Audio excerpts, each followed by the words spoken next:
Bahay ng isang barangay chairman sa Jaén, Nueva Ecija hinagisan ng granada ng hindi pa nakikilalang sospek. Yan ang tinutukan ni Claire Lacanilaw.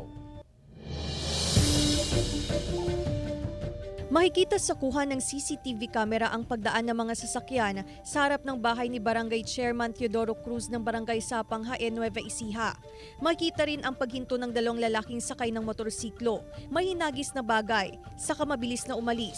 Kinabukasan na nang madiskubre ang isang granada sa gilid ng bakod sa loob ng compound ng pamilya Cruz. Agad itong inireport sa pulis.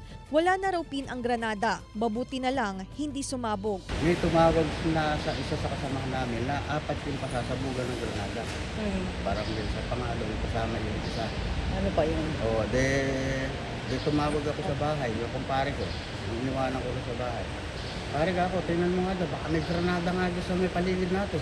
Halos maiyak si Cruz sa sama ng loob at pag-aalala sa kanyang pamilya. Kung totoo lang, kung sumabog yun, patay yung apo ko. May narinig din na malakas na pagsabog sa harap ng bahay ni Barangay Chairman Nemencio Gatus ng Barangay Pakul. Pero nang imbestigahan umano ng mga pulis, wala naman daw bakas ng pagsabog sa lugar. Pero nagdulot din daw ito ng alarma sa pamilya Gatus. Itong napakalakas na nadinig ng pagsabog.